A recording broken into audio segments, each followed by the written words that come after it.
Bonjour et bienvenue sur Objectif Mental, le podcast où l'on explore le coaching et la préparation mentale. Je suis Kevin et chaque semaine je partage des conseils pratiques, des interviews d'experts ainsi que des témoignages inspirants d'entrepreneurs, de sportifs et d'artistes. Mon objectif est de vous aider à débloquer votre potentiel pour performer en toute sérénité, que ce soit dans votre vie professionnelle ou extra-professionnelle. Je vous souhaite une excellente écoute. Bonjour Émeric. Bonjour Kevin. Merci de me recevoir à l'Université Claude Bernard Lyon 1. Écoute, je t'ai découvert dans le reportage Arte, comme je t'avais dit en off. Le reportage, c'est dans la tête des champions et ça traite de visualisation, imagerie mentale. Tu nous diras comment on le définit. Très bon reportage que je conseille d'ailleurs pour apprendre à connaître cette discipline. Et en creusant, j'ai vu que tu étais le spécialiste en France de la visualisation. Je vais te laisser te présenter, mais tu es docteur en neurosciences et motricité.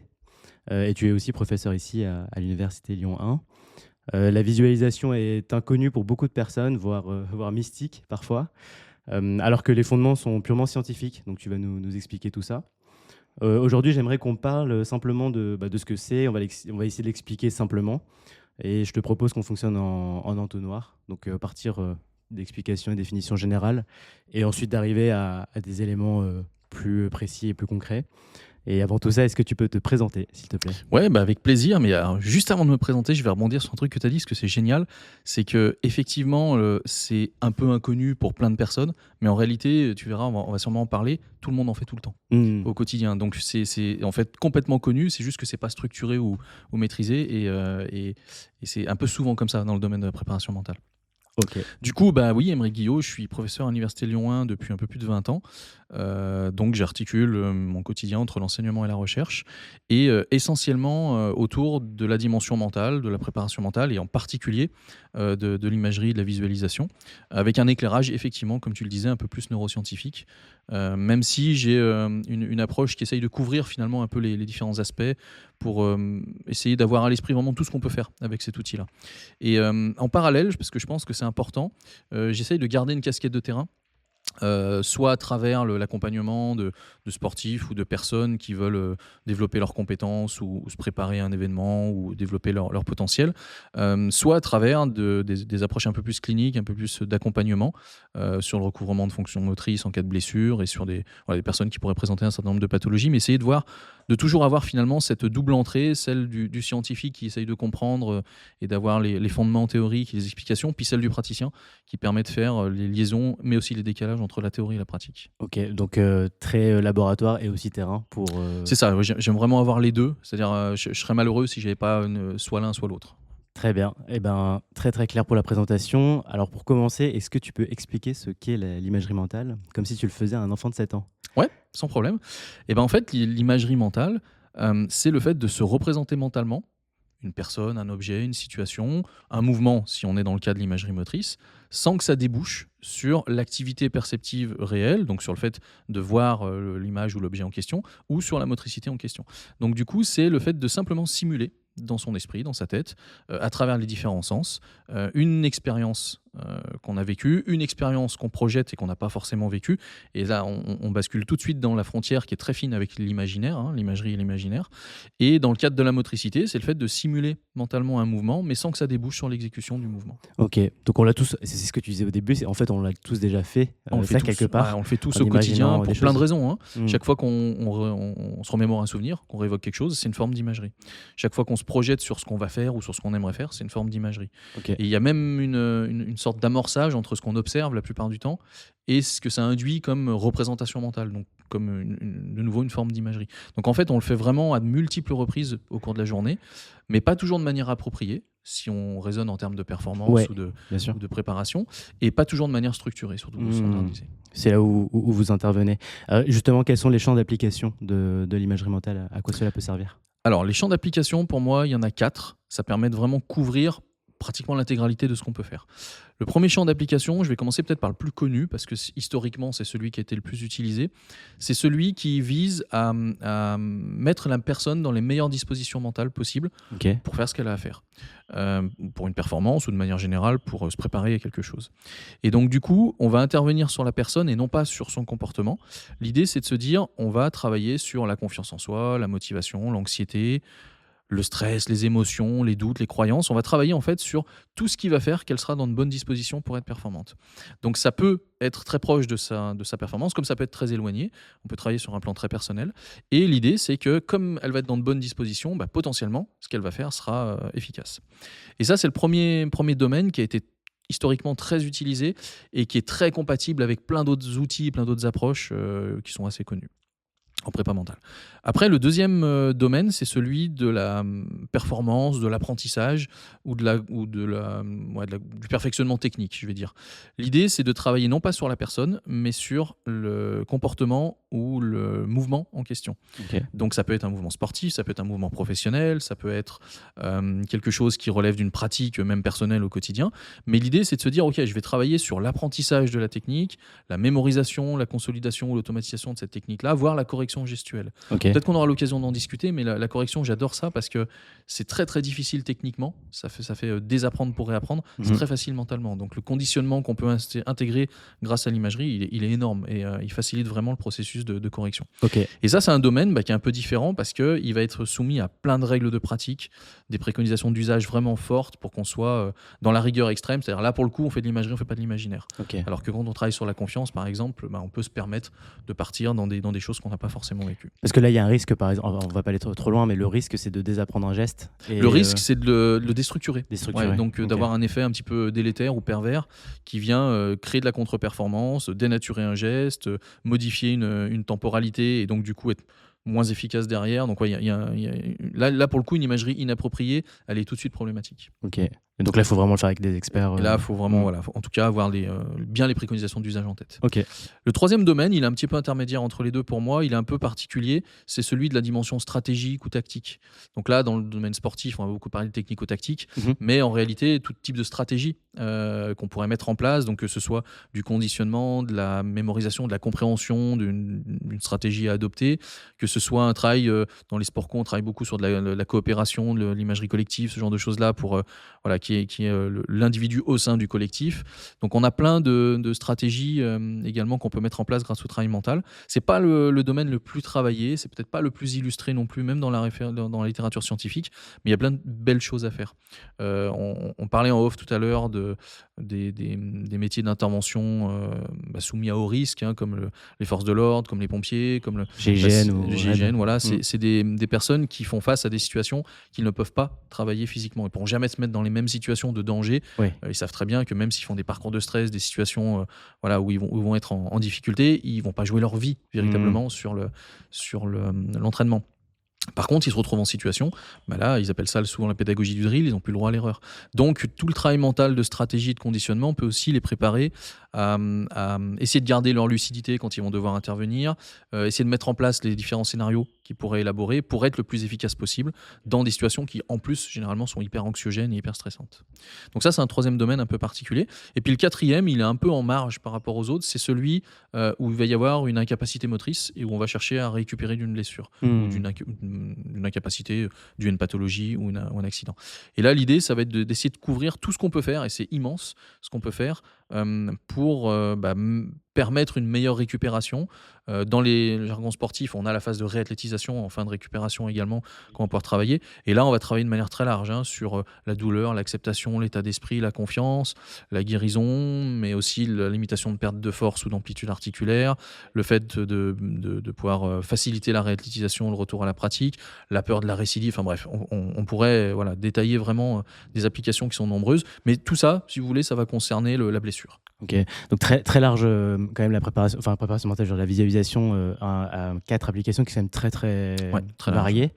large, ouais. Est-ce que tu peux nous expliquer très simplement comment ça fonctionne dans le cerveau Parce que de ce que j'ai compris, quand on fait un geste ou quand on l'imagine, c'est à peu près les mêmes zones.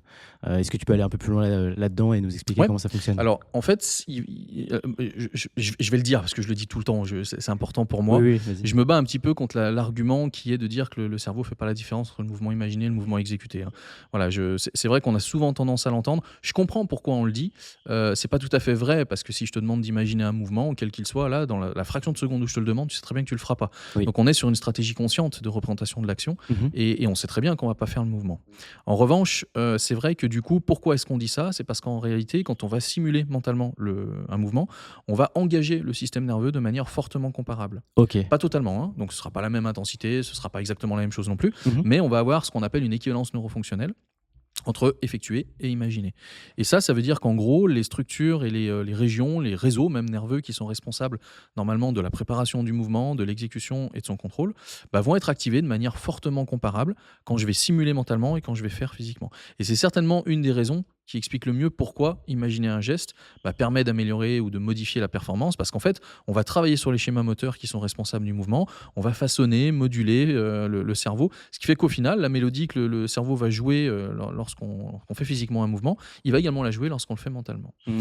Et ça va un petit peu plus loin que ça en réalité, ce qui est déjà pas mal en soi, mais c'est qu'on ne va pas juste activer des régions de manière sensiblement ou globalement comparable, on va vraiment aller activer les populations de neurones qui sont responsables de la contraction des muscles concernés. C'est-à-dire que si je te demande d'imaginer un mouvement avec les membres supérieurs et avec les membres inférieurs, c'est pas exactement la même région du cortex moteur que tu vas aller activer, c'est vraiment la région dans laquelle vous avez les cartes, les populations de neurones qui abritent les neurones qui contractent les muscles, enfin qui permettent la contraction des muscles en question.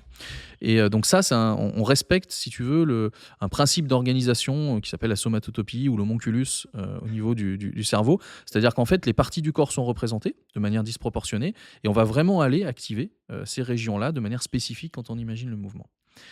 Si je vais encore un tout petit peu plus loin, c'est pas juste des activations qui sont figées, c'est également une dynamique d'activation qui va être similaire. Donc on a ce qu'on appelle la connectivité fonctionnelle, c'est-à-dire qu'on regarde comment les réseaux se construisent et comment les régions communiquent entre elles. Et en fait, que tu t'entraînes physiquement ou que tu t'entraînes mentalement, bah, on va avoir la même connectivité fonctionnelle. En tout cas, elle va être fortement comparable. Et si je vais encore un tout petit peu plus loin, on va parler de plasticité cérébrale, c'est-à-dire de réorganisation des réseaux justement de connectivité et donc dans le système nerveux. Et en fait, la plasticité cérébrale qui s'induit quand on s'entraîne physiquement, on la connaît très très bien, hein. On sait exactement comment ça évolue, comment le cerveau expert se construit, etc.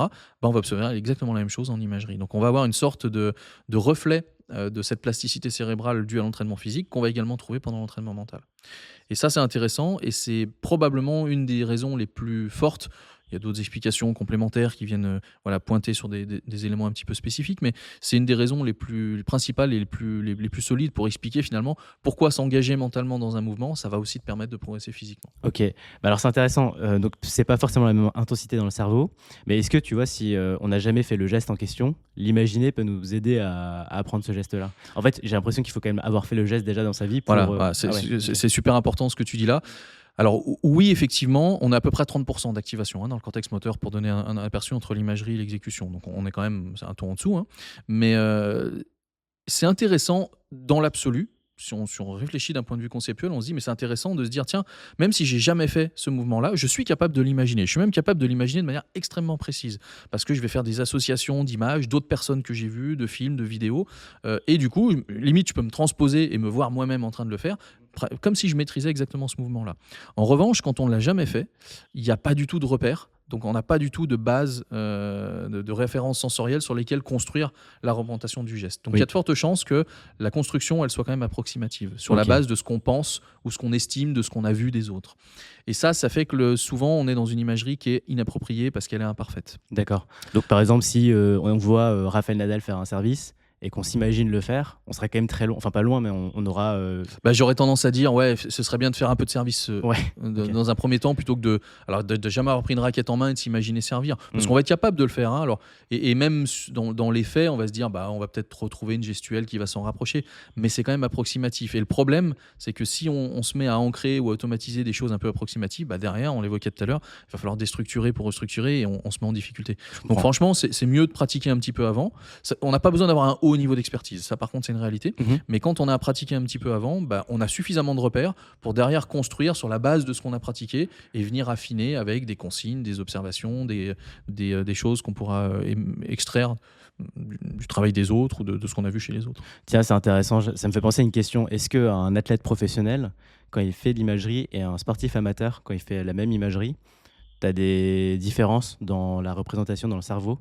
Tu vois, est-ce que les deux sont capables de s'imaginer de la même, enfin plutôt d'imager de la même manière les gestes? Ou est-ce qu'il y a, tu vois, des différences parce que les pratiques sont pas les mêmes?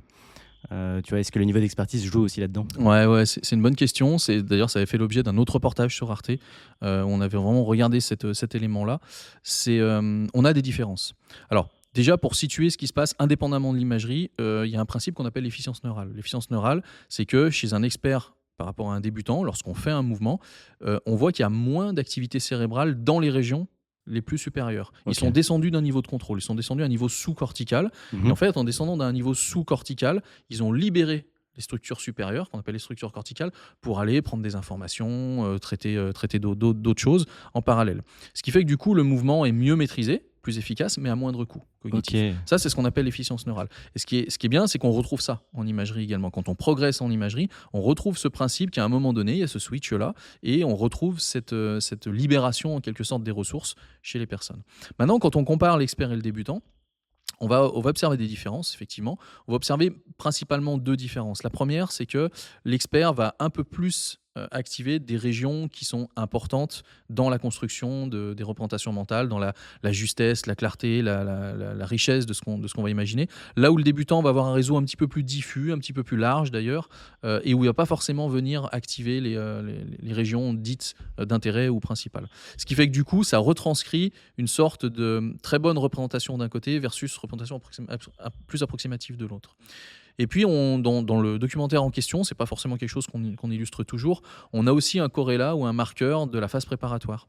Chez l'expert, on avait vraiment vu une sorte de première phase de désengagement où il rentre dans sa bulle. Alors, le sportif lui disait « je me connecte à ma charge », mais c'était un peu l'équivalent de ce que nous, on appelle « je me mets dans ma bulle » ou c'est un peu cet effet de tunnel où je me sens sur moi. Et ça, c'était caractérisé par des désactivations de certaines régions cérébrales, un petit peu comme s'il se préparait à ce qui allait arriver après. Alors que chez le débutant, on n'a pas forcément ça. Donc on a une approche qualitative qui peut être différente. Et après, on a une sorte, sans dire qu'il y a un template d'expert et un de débutant et qu'il faut aller de l'un vers l'autre, mais on a des marqueurs, effectivement, qui montrent que ce n'est pas exactement les mêmes activités cérébrales. Ok, intéressant. Non, mais c'est hyper clair et c'est vrai que je pense que quand on est sportif amateur et qu'on essaie de visualiser, ça peut être difficile au début de se mettre dedans. Ouais, complètement. Comment tu vois, quelle est la procédure si on a envie d'essayer l'imagerie mentale? Comment, moi, par exemple, je pourrais essayer cette pratique? Ça, c'est une super question parce qu'on ne me la pose pas souvent et pour moi, elle est essentielle. C'est-à-dire qu'en fait, on a très vite envie, avec l'imagerie, parce que c'est un outil qui paraît simple malgré tout, on a très vite envie de partir, de mettre en place des protocoles, de mettre en place des exercices, des situations qui vont nous permettre, avec tout de suite une finalité, d'avoir des résultats. Mais là, si on fait ça, on oublie une étape qui est essentielle, c'est de développer les bases. Moi, j'appelle ça développer les fondamentaux. J'ai beaucoup insisté dessus dernièrement dans les ouvrages, dans les formations, parce que c'est vraiment notre ciment de base. Et en fait, il faut prendre le temps de développer ce ciment de base-là. Ce qui est simple, avec des exercices extrêmement simples où on va décliner les différentes modalités sensorielles, parce qu'on peut imaginer le mouvement à travers tous nos sens. On va jouer, équilibrer un petit peu ces compétences-là. On va développer la clarté, l'exactitude, la maîtrise de la temporalité de nos représentations. Donc, on va jouer un peu sur toutes les dimensions qui vont faire qu'à un moment donné, on va se dire, ok, là j'ai une représentation mentale qui est correcte. Peu importe le support, je suis capable de bien imaginer, d'imaginer de manière juste, d'imaginer avec la bonne temporalité, donc à la bonne vitesse.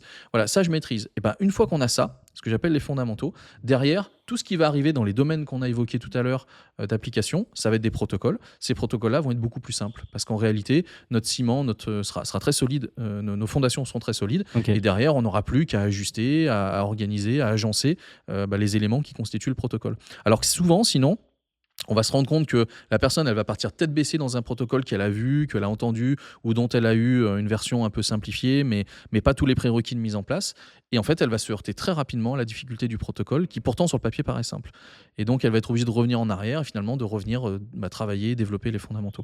Donc, la première chose que je ferais, moi, avant d'envisager les exercices, même s'ils peuvent arriver assez vite, c'est de prendre le temps de développer sa capacité à simuler mentalement à travers chaque sens. attirer l'attention sur chacun des sens, c'est aussi donner de l'importance à des informations qu'on laisse parfois un petit peu en arrière-plan. Donc les données, quand on leur donne de l'importance, on les réutilise plus facilement derrière. En fait, on va enrichir comme ça sa capacité d'imagerie. Et il y a tout un tas d'exercices qu'on peut envisager qui seront des petits développements de ces fondamentaux-là. Et une fois qu'on a ça, sincèrement, on a simplifié largement ce qu'elle est arrivée à. La suite. Mais donc les fondamentaux, c'est par exemple sur les modalités sensorielles. Donc si je traduis, c'est je reprends le tennis parce que c'est facile à comprendre. Ça peut être quoi, l'odeur de la balle, ça peut être le son. Ouais, on va passer sur les différents sens. Ok. Donc on va visualiser avec les images la plupart du temps au début Mhm. sur une modalité plutôt associée ou dissociée. Ok. Donc je suis C'est plutôt. quoi ça la différence? Alors si je suis dissocié, je me vois de l'extérieur. Mhm. C'est un peu comme si j'assiste à un échange ou D'accord. spectateur. Donc je vois l'intégralité du corps en mouvement de l'extérieur et ça me permet d'apprécier l'ensemble de la scène. Ok. Si je suis associé, je suis forcément acteur Ok. ou actrice. Mhm. Et donc du coup là, j'incarne le joueur ou la joueuse et je vais avoir une sorte de caméra embarquée au niveau des yeux et je vais revivre ce que mes yeux perçoivent et capturent lorsque je fais le mouvement habituellement. Donc généralement, ce qui est intéressant, c'est de développer les deux. On a souvent une préférence sur l'une ou sur l'autre, parfois des facilités sur les deux, parfois des difficultés sur les deux. Mais l'idée, c'est de se dire, ok, je peux en avoir une qui est meilleure que l'autre, mais je vais avoir besoin, on va beaucoup faire de liens entre les deux, d'aller-retour, de switch entre les deux. Parce qu'on ne travaille pas la même chose quand on est associé ou en Ça dissocié. induit pas forcément exactement la même chose. Ok. Ouais, déjà sur le visuel qu'on a, donc les détails et symboliquement tout ce que ça va représenter. Mais derrière, on va faire des allers-retours entre les deux. Par exemple, on prend du recul pour superviser, observer, et on incarne pour s'imprégner un peu plus. Puis quand on va travailler sur la personne, si à un moment donné on parle de ça, sur l'affect ou les émotions, quand on est associé, on prend les émotions et les sensations de plein fouet. Quand on est dissocié, on prend de la distance, donc on coupe le rapport au corps. Donc il y a plein de subtilités comme ça qui va faire que c'est important de travailler les deux. Ok. Et après, on va décliner les autres sens. Donc, on va aller travailler sur les sensations plutôt corporelles. On va trouver du tactile, on va trouver du proprioceptif. Alors, le proprioceptif, on parle d'imagerie kinesthésique, c'est le terme qui est un peu plus utilisé. Puis après, on aurait de l'auditif, on aurait de l'olfactif, on aurait du gustatif. Il y en a qui s'appliquent un petit peu moins dans la pratique sportive, mais en fait, on va décliner les différents sens comme ça, et on va développer sa capacité à souvent dans les exercices fondamentaux sur chaque modalité sensorielle, pour que par la suite, dans la quasi-totalité des cas, on combine. On ne va pas chercher à privilégier une modalité sensorielle, ce serait une erreur lorsqu'on va rentrer dans des protocoles ou autres, sauf cas de figure exceptionnels. Mais la plupart du temps, on va combiner pour avoir une imagerie la plus complète et la plus riche possible. C'est marrant parce que tu parlais de sensoriel et je pensais aux odeurs là, mais quand tu me parlais, je pensais aux sommeliers, tu sais, qui s'imaginent les, complètement. qui s'imaginent les Complètement. goûts et tout. En fait, c'est ce qu'ils font déjà. Ils ont une maîtrise parfaite de, Ouais. de ces senteurs-là. Mm. Et donc derrière, ils arrivent à les réévoquer mentalement, ou quand ils les perçoivent, ils ont tout de suite les liens avec ce qu'ils ont pu faire auparavant, et ils vont réévoquer mentalement des situations sur lesquelles ils vont faire ces liens-là. Donc ouais, complètement, ça s'applique complètement. Et tiens, l'imagerie mentale, on voit que dans le sport, on en parle beaucoup. Est-ce que tu vois d'autres domaines d'application dans la vie professionnelle, dans les arts? J'ai presque envie de dire tous les domaines s'y appliquent. Ouais. En fait, si on raisonne sur la motricité, parce que le sport c'est beaucoup la motricité, mais pas que, tout type de motricité peut être travaillé mentalement. Donc nous on travaille régulièrement par exemple avec des gens du milieu médical, que ce soit des chirurgiens pour parfaire un apprentissage de technique, technique de base même, ou que ce soit les kinés pour une motricité professionnelle particulière de manipulation par exemple. Les musiciens vont énormément l'utiliser. Donc sur le volet motricité, n'importe quel type de motricité, qu'elle soit quotidienne ou professionnelle, en fait peut bénéficier de ce type de travail-là. Sur le versant un peu plus individuel, c'est encore plus large. C'est-à-dire que quand on travaille sur la confiance, sur les émotions, sur la gestion du stress, sur être capable d'être moins anxieux, ça s'applique à tout type de situation. Donc les sportifs, bien évidemment, mais on prend souvent la prise de parole en public, on prend souvent la préparation à un entretien ou à un examen. Donc en fait, tout type de situation dans laquelle on va avoir besoin j'allais dire de canaliser, je ne sais pas si c'est le bon terme, mais de jouer avec ses émotions, de maîtriser la situation, l'anxiété, d'être capable d'avoir un travail de recentrage en prise d'information, d'être sur la confiance en soi, le doute, etc. C'est quelque chose qui pourrait s'appliquer à tout le monde. Tout le monde, oui, bien sûr. Ok, et c'est intéressant ce que tu disais sur la prise de parole en public. Alors c'est souvent la peur qui est autour de ça, et l'imagerie mentale peut aider à appréhender cette peur. L'imagerie peut faire partie de la panoplie Et en fait, on le fait aussi très, très intuitivement, hein, très spontanément, hein, mais on peut trouver des exercices, pour rester sur des approches très simples, de conditionnement préparatoire où on laisse un peu de choses au hasard sur la manière de commencer un discours ou d'intervenir. Ça peut être sur la posture qu'on va adopter, ça peut être sur la symbolique qu'on va dégager, ça peut être sur le discours. Donc on peut trouver plein de choses en fait sur lesquelles on va travailler. Ça peut être simplement des évocations mentales ou des simulations de différents types de scénarios qu'on va essayer de vivre pour justement être capable de faire face aussi. Je prends un autre exemple qui sort un petit peu de l'ordinaire, mais sur des réactions qui ne sont pas forcément celles qu'on attend du public. Par exemple, Intéressant sur ça. voilà, et d'être capable soit de s'en détacher, soit de s'y accrocher si c'est nécessaire. Enfin, voilà, on peut trouver plein d'applications possibles en réalité sur la prise de parole. Ok, donc c'est aussi la gestion des imprévus. Alors sans les anticiper, puisqu'on peut jamais anticiper ce qui va arriver, mais c'est en tout cas de réussir à se détacher et pas forcément. En tout cas, c'est prendre son temps. c'est une utilisation possible. Ok. Et là-dessus, on évoquait tout à l'heure le GIGN, le RAID, les polices d'intervention, enfin les unités d'intervention. J'ai le même parallèle avec les personnels de bord aérien ou les pilotes d'avion qui sont en fait face à des situations qui sont potentiellement hyper dangereuses, qu'ils n'ont potentiellement jamais vécues, mais qui doivent être capables d'appréhender. Si on prend les pilotes d'avion, ils font des simulations de trajectoire régulièrement. Si on prend les personnels de bord, ils ont des checklists silencieuses où ils répètent mentalement en fait tout ce qu'ils doivent faire, d'autant plus qu'ils ont comment dire, une posture à avoir où eux, il ne faut pas qu'ils aient de panique. Parce que si eux sont paniqués, l'avion, c'est l'émeute dedans. Ouais, complètement. Donc du coup, eux, ils font une sorte de préparation ou de conditionnement préparatoire à des situations. Et j'ai appris même récemment que très souvent, collectivement, ils choisissaient un scénario et qui déclinaient tous ensemble ce scénario avec chacun les rôles qui étaient attitrés pour faire face à une situation d'urgence. Ah, je savais pas ça. Sur les unités d'intervention, c'est pareil. Eux, ils sont face à des situations qui sont jamais celles qui sont toujours nouvelles et qui sont difficiles à prévoir. Et j'avais adoré, parce que j'avais discuté justement avec quelqu'un du RAID sur une intervention qu'on avait fait en commun sur le mental. Il avait dit un truc, alors on pourrait jouer sur les termes, mais l'idée qui était derrière, j'avais trouvé ça fabuleux. Il m'avait dit, nous, si on fait face à l'imprévisible, par définition, on ne peut pas le prévoir, donc ça marche. Par contre, on n'a pas le droit de faire face à l'imprévu. Parce que si on fait face à l'imprévu, c'est qu'on s'est mal préparé. Et donc, du coup, il faut être capable de travailler mentalement, d'anticiper, de prévoir, de savoir. Parce que plus on va prévoir, plus on va se conditionner, et plus on va répondre de manière automatique, efficace, lucide, moins on va être soumis à du stress potentiel, à une surcharge émotionnelle, à une difficulté à prendre un choix, etc. Et j'avais bien aimé cette petite nuance-là. Ouais. Alors après, voilà, on peut aller gratter un peu sur qu'est-ce qui est imprévisible, qu'est-ce qui est imprévu, où est la frontière, etc. Mais en réalité, on n'a pas le droit de ne pas se préparer aux différents scénarios les plus probables. J'ai l'impression que l'imprévu, c'est plus nous, ce qu'on maîtrise ou pas, ou ce qu'on anticipait, et l'imprévisible, c'est ce que l'extérieur implique. Ouais, c'est ça. C'est un peu Il ça. pourrait y avoir une sorte d'élément dont on n'est absolument pas maître. Bon, Ouais. ça, on est obligé de.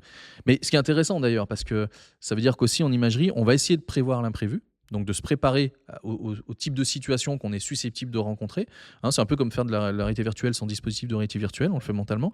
Mais on va aussi cultiver sa faculté d'adaptation et d'ajustement.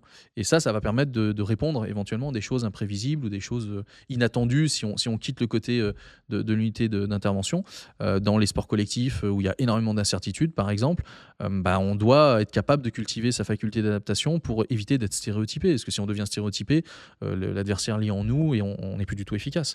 Donc c'est aussi cette capacité à d'un coup élaborer un nouveau scénario, une nouvelle stratégie mentalement différente de celle qu'on est en train d'observer ou de celle qu'on a vécue, mais qui nous oblige à nous projeter mentalement sur ce qu'on aurait fait, sur le pourquoi, le comment, et à envisager finalement un autre déroulement. Ok. Et c'est marrant parce qu'on parle beaucoup d'individuel depuis le début. Tu viens d'introduire le sujet du collectif. Donc on peut faire aussi la visualisation en collectif pour, par exemple, une équipe de foot.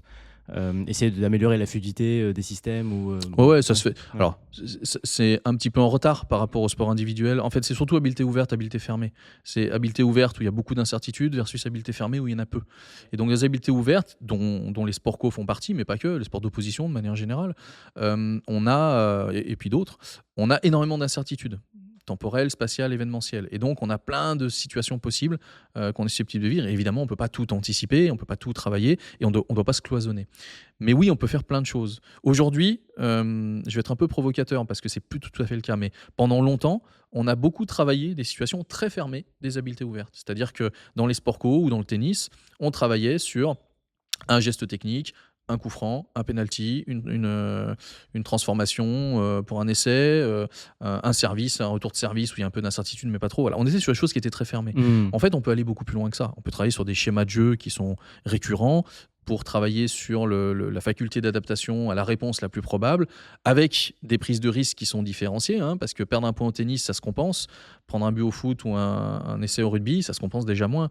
Donc du coup, voilà, il y a des différences après en fonction des activités, mais on peut aller un petit peu plus loin. Et quand on va plus loin, la première chose qu'on peut faire, c'est de se dire, OK, je vais peut-être travailler sur la compréhension d'un schéma de jeu, sur la compréhension, c'est-à-dire comprendre mon rôle, moi, en tant qu'individu, au sein du collectif, déjà. Ensuite, je peux mémoriser ce schéma de jeu, je peux le consolider, voire je peux travailler sur la maîtrise de la mise en place comportementale, ce qui fait que je serai peut-être encore plus efficace quand ça va se passer comme ça sur le terrain. Avec la prise de risque dont on parlait, OK, ça se passe pas comme ça risque d'être pire. Donc, où est-ce qu'on place le curseur? Et là, il y a des différences entre les activités.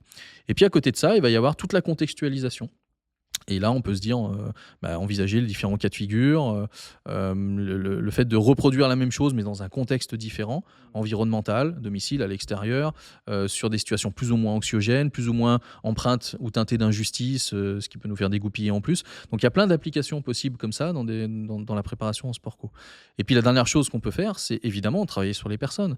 Et on peut mener collectivement des séances qu'on fait individuellement, en fait.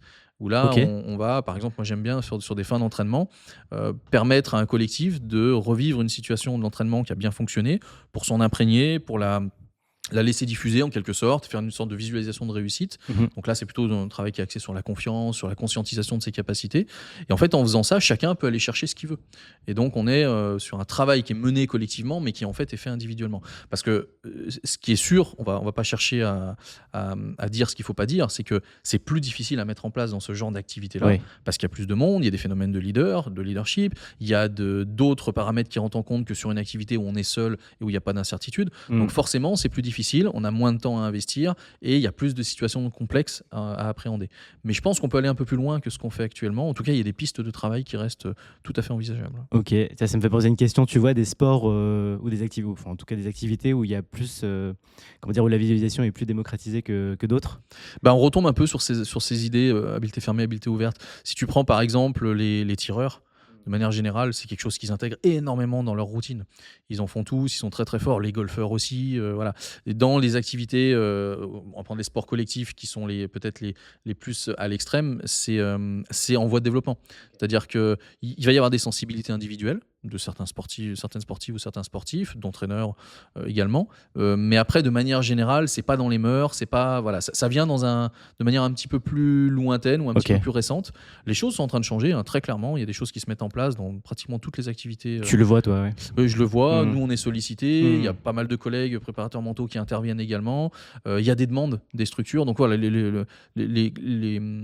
les choses sont en train de changer, les consciences sont en train d'évoluer si ce n'était pas déjà le cas. Et puis il y a certaines mêmes activités ou structures où ça fait déjà pas mal de temps que les choses sont en place. Donc c'est en train d'arriver, mais c'est vrai que c'est moins utilisé et peut-être moins approfondi pour le moment que ce qu'on va trouver dans des activités très très fermées comme le tir. Ce qu'on pourrait trouver en gym, en réalité, il n'y a pas tant de choses qui sont faites que ça en gym quand on gratte un petit peu. Ouais. C'est une activité qui s'y prête à merveille. Oui, c'est vrai. Mais voilà, dans des activités de ce type-là, il y a un peu plus de connaissances, de compréhension et d'accueil de ce type de travail-là que dans des sports collectifs, par exemple, ou les sports d'opposition, où c'est quelque chose qui est un petit peu nouveau, où on a même parfois encore des gens qui sont réfractaires. Ah bon? Et on a des sportifs ou des sportifs de haut niveau, et ça fait du mal à la prépa mentale, qui de temps en temps vont avoir un discours en disant que ça sert à rien, on n'a pas le temps, on n'en a pas besoin, c'est secondaire, etc. Et c'est vrai que ça fait mal, parce que c'est une voix qui porte, généralement, et un discours qui vient nous faire perdre quelques pas en arrière quand on est en train d'essayer d'avancer. Ouais, complètement. Même si globalement les choses vont dans le bon sens de mon point de vue. C'est marrant parce que tu vois, moi j'ai fait du foot et du basket en club, et en basket on apprenait des systèmes. Ces systèmes-là, en fait, on les apprenait en faisant. Mais si on visualisait chacun individuellement ce qu'on devait faire dans le système, peut-être que collectivement, ça aurait amené beaucoup plus d'utilité. Complètement. Alors qu'à l'entraînement, combien de fois on a recommencé des systèmes, on se plantait parce que mais complètement. X personnes avaient oublié de faire ça. Complètement, mais c'est exactement ce qu'on évoquait tout à l'heure, Mm. le fait de comprendre son rôle au sein du collectif, Ouais. puis ensuite de commencer à le maîtriser individuellement puis collectivement, c'est génial. J'ai un collègue qui avait développé des exercices collègue qui était en Belgique, qui nous a quittés malheureusement il y a pas très longtemps. Mmh. Mais il avait, lui, carrément mis en place de l'imagerie coopérative. Et donc, il les faisait mener collectivement, où il se passait le relais, en quelque sorte, sur la représentation mentale que les personnes faisaient. Alors, c'est pas forcément évident, ça demande un petit peu de pratique, Mmh. mais c'était hyper intéressant. Parce qu'en fait, il y avait une sorte de travail commun sur un support commun qui laissait la place à des ajustements individuels, mais qui forçait les personnes à être dans une temporalité à peu près équivalente également. Et on retrouvait finalement cette ouverture vers des situations un peu plus globalisées, un peu plus ouvertes. Hyper intéressant. Et alors je reviens sur une partie que tu as évoquée avant, c'était la partie correction du geste, qui est le champ où tu me disais c'était un peu, enfin, c'était le plus commun, où on utilisait la visualisation.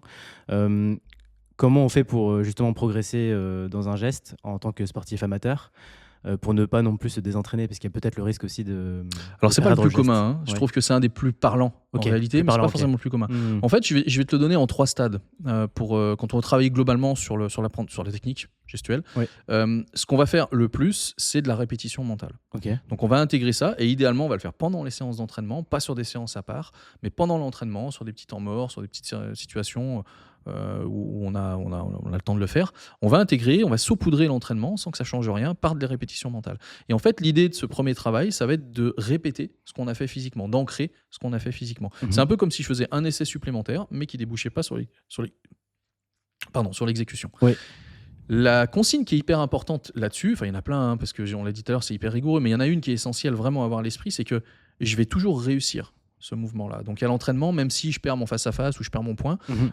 je m'imagine que j'ai réussi derrière. Si je suis pas capable d'imaginer que j'ai réussi, je vais certainement pas ancrer un échec. Donc du coup, je fais pas forcément le travail mental à ce moment-là. Ça, c'est la première phase. En fait, c'est la phase où on va renforcer, entre guillemets, répéter mentalement et consolider en quelque sorte. Ça va contribuer à l'automatisation, à l'apprentissage et à la consolidation, la technique. Une fois qu'on a mis en place ce travail-là, ou une fois qu'il est bien installé, on va contextualiser. Donc là, ça devient intéressant de se dire, ok, bah maintenant, surtout si je suis dans une habileté ouverte, je vais continuer à travailler, mais je vais envisager plein d'applications différentes, dans des environnements différents, dans des situations différentes, début de match, fin de match, il y a un enjeu, il n'y en a pas, je mène largement, je suis mené, le geste est déterminant pour le gain du match.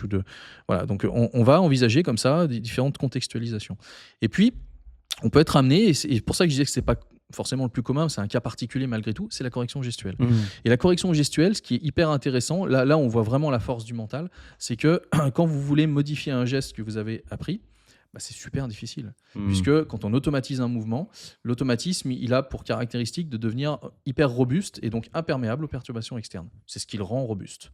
Et c'est tout l'objectif de l'entraînement. Le problème, c'est que du coup, bah, comme il est imperméable à tout changement, pour rester efficace, bah, quand on veut amener une petite modification, bah, c'est pas aussi simple que ça. Il y a Donc de la on est résistance. obligé de désapprendre ou de déstructurer pour réapprendre et restructurer. Ok.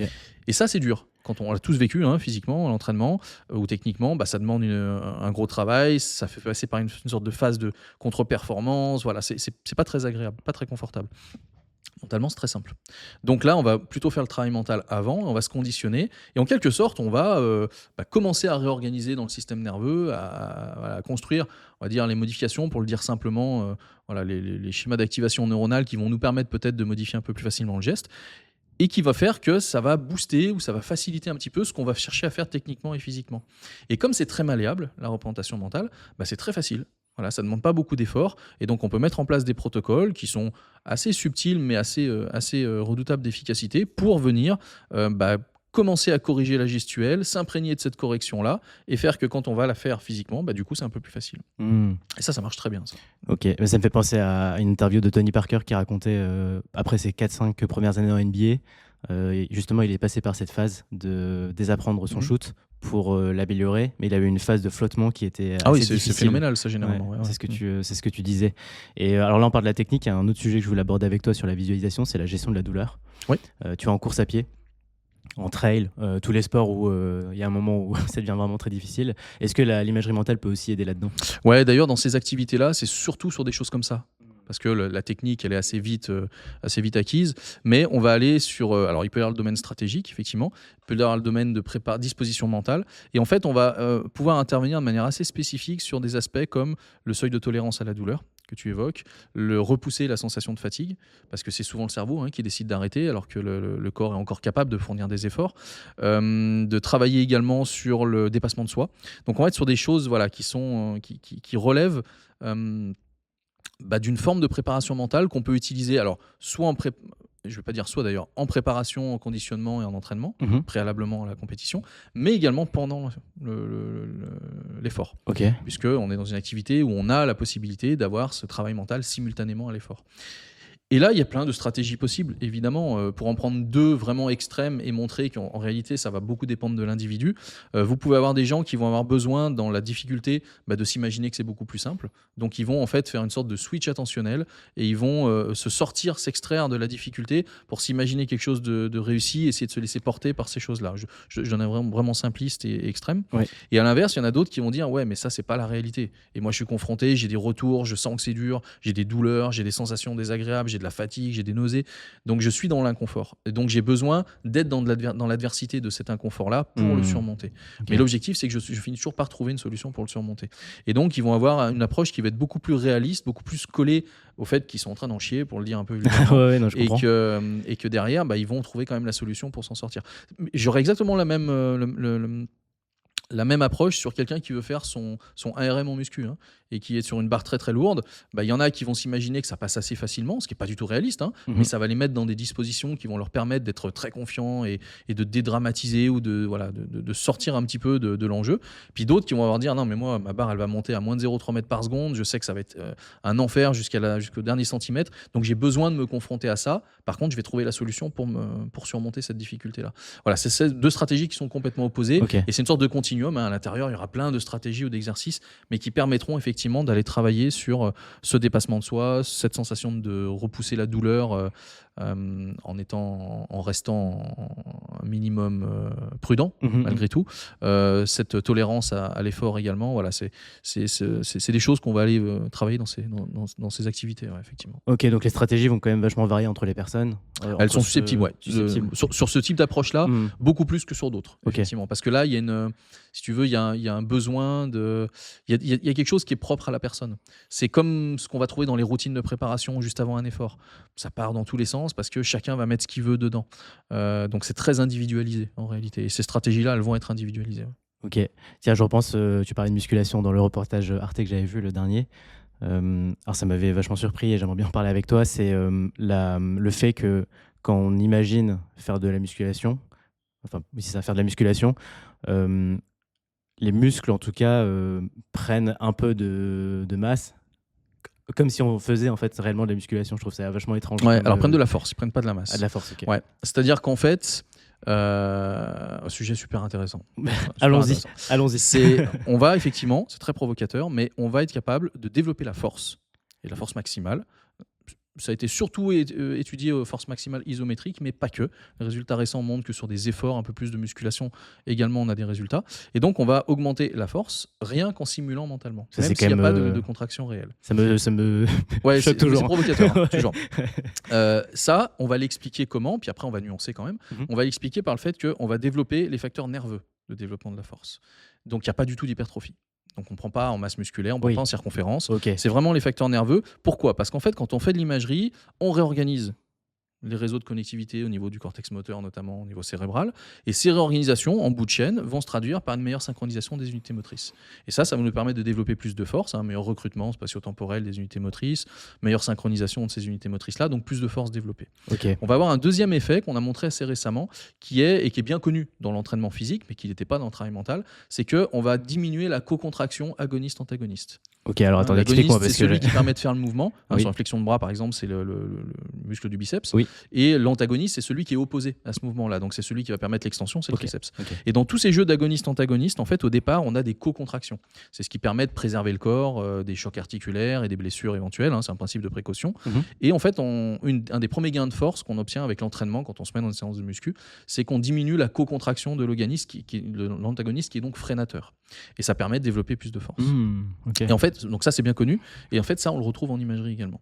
Donc, on est vraiment sur des facteurs nerveux. Voilà. Ça explique les gains de force. Maintenant, si on creuse un tout petit peu, ces gains de force-là, on les observe surtout pour des muscles qui sont très représentés au niveau cortical. Je te disais tout à l'heure, on a parlé de la somatotopie tout à l'heure ou de l'homonculus, c'est que tous les muscles, toutes les parties du corps sont représentées dans le cortex moteur primaire, mais de manière disproportionnée. Et les mains et le visage occupent 2 tiers de cette surface. Ah ouais, intéressant. Et tout le reste du corps, un petit tiers. Ce qui fait que du coup, quand tu vas imaginer un mouvement avec les muscles de la main, notamment, bah là, tu vas avoir des gains de force qui vont être énormes. Parce que la réorganisation, elle est très importante. Donc, en bout de chaîne, la synchronisation des unités motrices l'est également. Dès que tu vas te focaliser sur un muscle qui est beaucoup moins représenté au niveau cortical, mais qui est beaucoup plus gros, comme les muscles des membres inférieurs, les muscles du dos, bah, tout de suite, les effets vont être beaucoup plus limités puisque la réorganisation, elle est beaucoup moins importante. Donc, l'effet beaucoup moins marqué. Intéressant. Et au final, quand on creuse un petit peu, on se rend compte que ça marche mieux, très très bien et mieux pour les muscles très représentés au niveau cortical, qui ne sont pas les muscles ou qui ne contrôlent pas les mouvements qui nous intéressent le plus en préparation physique ou en musculation. Donc si je simplifie, j'ai l'impression que par exemple pour l'escalade, ça serait plus simple. Ouais, alors par contre, ça pourrait être hyper intéressant pour des choses de ce type-là, effectivement. Intéressant. Après, il y a quand même des études qui commencent à montrer que ça marche aussi, malgré tout, et que ça vaudrait le coup. Mais si on a le temps, je vais creuser un petit peu, parce qu'on a des résultats là, récents qui éclairent peut-être un petit peu différemment. En fait, ça permet de progresser. Il y a effectivement quelques études qui permettent de montrer qu'on progresse. Le problème, c'est qu'on n'est pas certain que ce soit des gains de force à proprement parler, parce qu'on est sur des mouvements complexes de musculation. On va peut-être gagner au niveau coordination, au niveau équilibration, au niveau motivation, confiance en soi, ce qui fait que du coup la charge qu'on va soulever sera plus importante. Mais c'est pas forcément un gain de force au même titre que quand on va être sur de la force maxillométrique des muscles des doigts qu'on peut mesurer très précisément. Donc du coup, je suis pas convaincu encore à 100% que l'investissement en vaille par rapport au rendement qu'on va en avoir sur ces gros muscles-là. En revanche, 2 choses. Chez les blessés, ça marche mieux. Parce que chez les blessés, cette histoire de représentation corticale, elle n'existe plus. Elle nous intéresse moins, parce que ce qu'on veut, c'est préserver l'existant. Donc même si c'est peu représenté, en fait, on arrive à préserver ce qui existe. Donc ça marche aussi bien, quels que soient les muscles, pour limiter la perte de force. Ça, c'est génial. Et puis, chez les sportifs, on s'est posé les questions un petit peu autrement. On s'est dit, OK, on peut arriver à avoir des gains de force. On l'a encore remontré récemment chez des crossfitters, sur des mouvements de squat, où ils progressent effectivement jusqu'à 10% grâce à l'entraînement mental. En revanche, on peut aussi l'utiliser d'une manière un peu plus subtile. C'est par exemple travailler sur le transfert de force. Et là, on a montré récemment que quand on les entraînait en squat, mais qu'on leur demandait d'imaginer soit le squat, soit le soulevé de terre, en fait, ceux qui imaginaient le soulevé de terre progressaient à la fois en squat et en soulevé de terre. Donc c'était intéressant, ça permet de transférer les effets à un autre mouvement. Et là, ça devient peut-être plus pertinent parce qu'on a une retombée des effets qui est un peu plus large et qui vient toucher un mouvement qu'on n'a pas forcément travaillé. Donc ça peut être un gain de temps, on ne va pas le dire forcément comme ça, mais il y aura une forme de gain de temps malgré tout, puisque ce transfert, il s'établira entre 2 mouvements. Une optimisation de l'effort en tout cas. Ouais, ça c'est intéressant. Et par exemple, moi je l'ai réutilisé avec une athlète récemment qui se préparait pour les JO et qui ne pouvait pas le faire pendant ses séances, pouvait pas le faire aussi facilement que ça. Donc avec elle, ce qu'on faisait, c'est qu'à la fin des séances de muscu, on faisait le même type de transfert, mais pas entre 2 mouvements de muscu, en direction elle était rameuse, en direction d'un mouvement en bateau. Et donc de réinvestissement de force, donc ce transfert d'une compétence développée à l'entraînement en direction d'un mouvement pendant la compète. Ça, c'est intéressant. Sachant que c'était des mouvements différents. Sachant que c'est des mouvements différents, mais c'est la qualité physique du coup qu'on va chercher à réutiliser ici. Et puis rapidement, on avait une autre étude aussi où on avait montré que faire de l'imagerie de récupération, c'était intéressant aussi. Et notamment de la récupération active. Un peu comme quand on marche sur un travail d'intermittent en athlée, on fait de la récup active. Là, on a fait de l'imagerie active de récup. On a fait de l'imagerie passive, de relâchement, mais l'imagerie active sur des contractions à très légère intensité. Et en fait, s'imaginer des contractions à très légère intensité pendant les phases de récup permettait d'avoir un rendement musculaire plus intéressant à l'échelle de la séance d'entraînement. Ça, c'est intéressant. Alors, c'est pendant qu'on fait la récupération active, on imagine aussi faire cette récupération active. C'est ça. On a imaginé en fait on a fait imaginer 2 situations et puis une situation contrôle. Il y en a une, on était sur les fléchisseurs de l'avant-bras sur le bras, donc les muscles du biceps. Et il y en a une où il s'imaginait le relâchement complet du muscle en question, ça c'était une imagerie passive de récupération. Et une où il s'imaginait des contractions du biceps, mais à très faible intensité.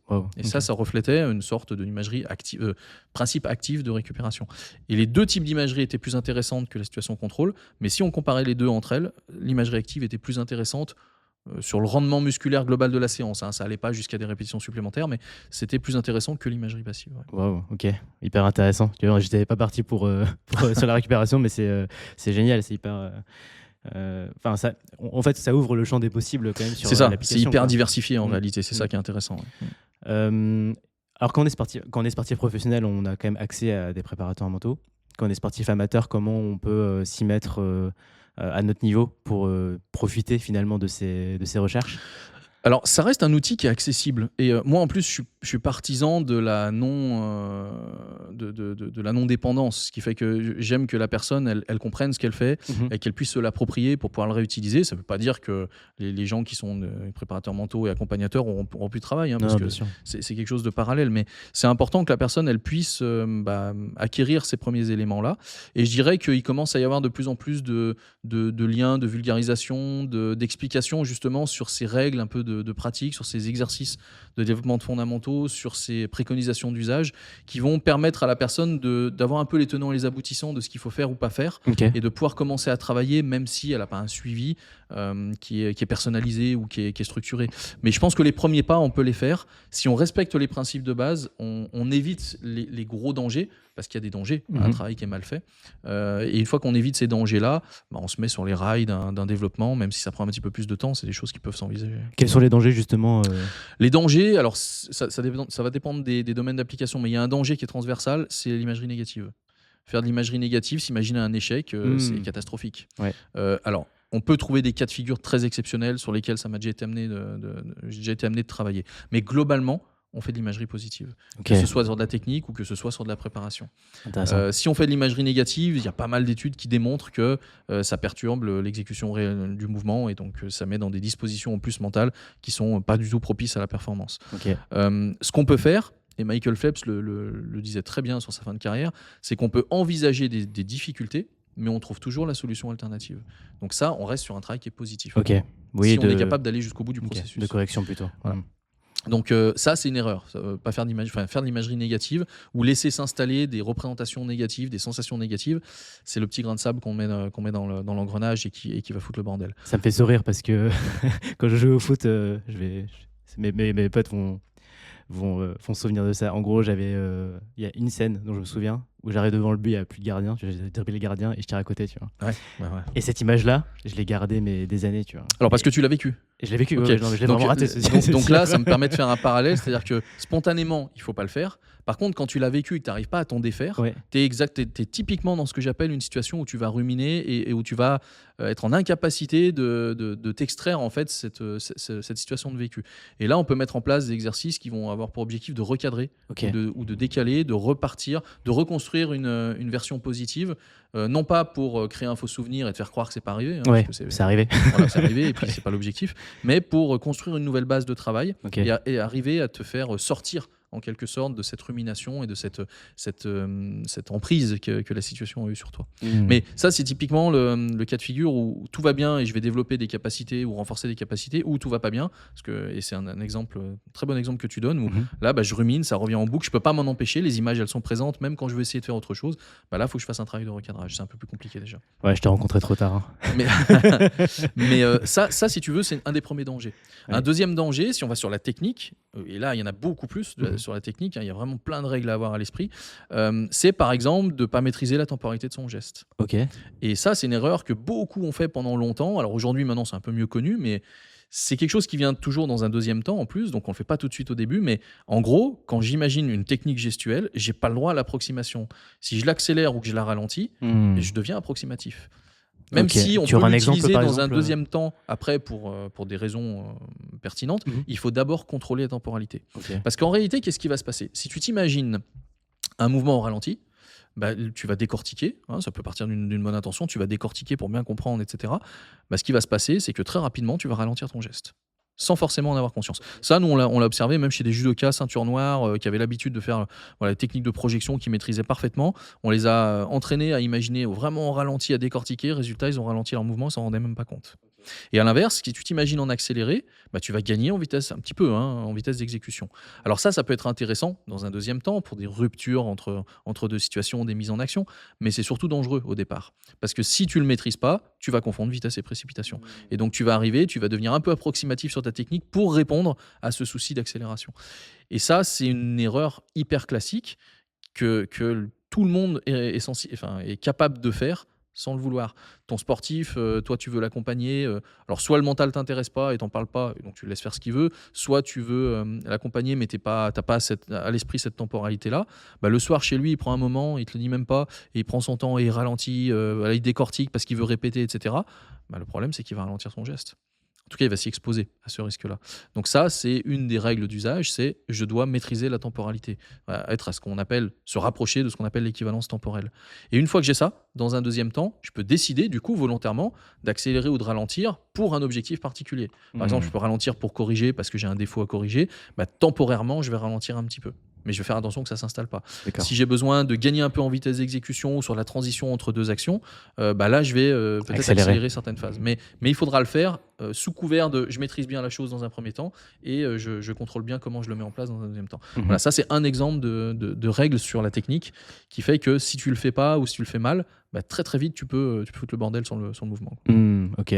Tu aurais des références si on a envie de découvrir cette discipline sur la visualisation, des références de base que n'importe qui peut comprendre pour justement découvrir ces procédures, ces règles? Ouais, il y a pas grand-chose sincèrement de vulgarisation, hein. Je vais me faire de la pub après parce que du coup, Oui, c'est c'est un le peu but. c'était un peu dans ce sens-là que je l'avais fait. En fait, en réalité, c'est à force de faire des formations, de proposer des formations, d'être avec des intervenants, etc. Il y a beaucoup d'ouvrages qui vont parler, qui sont accessibles, parce que la littérature scientifique, ça reste pas forcément toujours accessible. Bien sûr. En tout cas, pas si facilement que ça. Mais c'est un truc que je regrette. Mais c'est dans les ouvrages, il y a beaucoup d'ouvrages qui vont traiter de la préparation mentale et donc de l'imagerie, mais beaucoup d'ouvrages qui vont être très approximatifs sur ce qu'ils vont en dire ou très incomplets Ok. et qui vont pas forcément venir lister les principales règles de pratique. Ils vont peut-être mettre le point, la lumière sur une ou deux. Et c'est un peu dans cet esprit-là que j'avais sorti mon premier bouquin d'ailleurs, dans dire, mais voilà, j'ai envie qu'il y ait un ouvrage qui soit vraiment accessible et qui puisse permettre de faire le lien. Et là, donc, il y en a un deuxième qui va arriver, que j'ai vraiment approfondi sur la question, qui sort jeudi prochain. Ouais. Enfin, jeudi prochain. Là, dans 2 jours. Dans 2 jours. Et donc, du coup, c'est quelque chose vraiment qui a à la fois le bénéfice d'apporter les explications sur pourquoi ça fonctionne, comment ça fonctionne, donc faire les liaisons théorie-pratique avec beaucoup de références également à l'appui, des études sur certaines activités que les gens peuvent aller récupérer, mais aussi que ce soit très accessible aux praticiens, quel que soit le domaine de ces praticiens, parce que l'objectif, c'est qu'on puisse à un moment donné édicter les règles de bonne pratique ou les préconisations d'usage, que chacun puisse se les approprier, comprendre et maîtriser finalement le travail qu'on va mettre en jeu.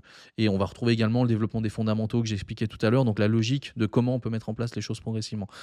Et je l'ai un peu fait dans cet esprit-là, c'est-à-dire vraiment donner un outil qui aurait un souci d'exhaustivité et qui soit complet pour pouvoir permettre aux différentes personnes de commencer à travailler, même seul, avec suffisamment de consistance. de consistance et de contenu pour avoir le sentiment de maîtriser ce qu'elles mettent en place. Ouais. Excellent. Et il y a pas mal d'exemples en plus dedans. Le titre, juste pour que vous l'ayez, c'est Les pouvoirs insoupçonnés de la visualisation, aux éditions Solar. C'est ça. Ok. Et écoutez, on va regarder tout ça.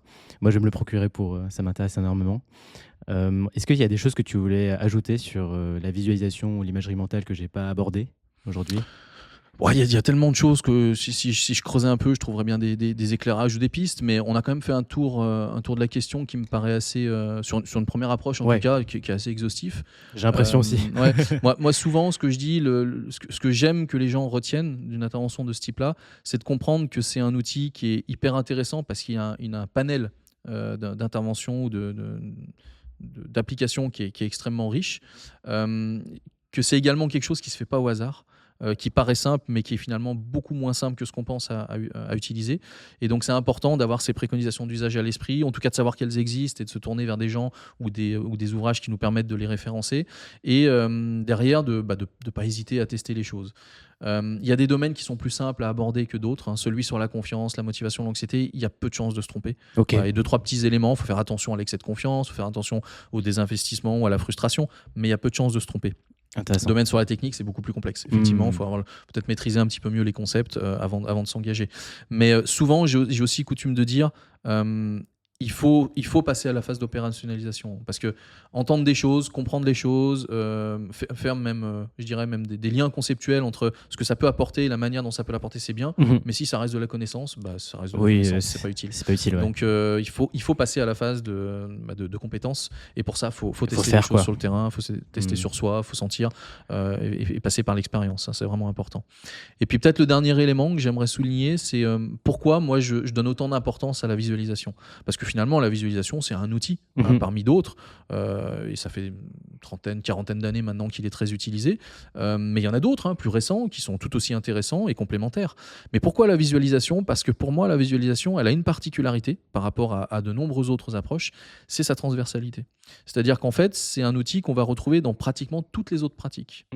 Quand on fait de la relaxation, il y a de la visualisation. Quand on fait de l'hypnose, il y a de la visualisation. Quand on fait de la sophrologie, il y a une part de visualisation. Il y a aussi des choses très spécifiques. La méditation aussi. Ouais, méditation, on en a tout le temps. Mm. Mais c'est aussi un outil qu'on peut utiliser seul. C'est un peu plus comme ça que je l'ai présenté aujourd'hui. Ouais. Et de temps en temps, le mariage ou la combinaison avec d'autres approches, c'est parfait. De temps en temps, c'est déconseillé. Donc du coup, voilà, il faut faire la part des choses. Mais j'aime bien ce côté-là, qui est à la fois finalement un élément constituant des autres approches et un outil de manière spécifique ou qu'on peut utiliser, on va dire simplement. Et j'aime bien cet aspect-là parce que du coup, ça le rend presque indispensable. Ouais. Et comme on en fait tous les jours, de toute façon, l'idée, c'est de formater, de structurer tout ça. En fait, c'est marrant que tu dises ça parce qu'on en fait depuis tout petit finalement. Depuis enfant, en fait, on s'imagine des choses. C'est juste que c'était pas structuré, mais finalement. Avec une part d'imaginaire très développée chez l'enfant. Très créative et très développée, qu'il faut d'ailleurs cultiver à cet âge-là. Mais enfin, je dis pas qu'il faut l'arrêter par la suite, mais ça dépend ce qu'on vise. Ouais. Mais oui, c'est effectivement quelque chose qui est très présent très rapidement. Même si l'enfant, au départ, quand on s'intéresse à l'imagerie motrice, il a du mal à être déconnecté du mouvement. Donc être capable, parce que c'est une capacité d'abstraction malgré tout, donc se projeter sur quelque chose qu'il ne fait pas, où il n'y a pas de retour sensoriel, il n'y a pas de résultat, il n'y a pas d'effort, c'est pas forcément évident. Ça vient avec le temps, c'est quelque chose qui va arriver, et globalement, il faut qu'il soit au stade des opérations abstraites, donc 11-12 ans, et peut-être même un peu plus sur certains aspects, pour qu'il puisse complètement se déconnecter et maîtriser la temporalité. Mais ces difficultés-là, mises à part, effectivement, c'est quelque chose que les enfants utilisent énormément. Ouais.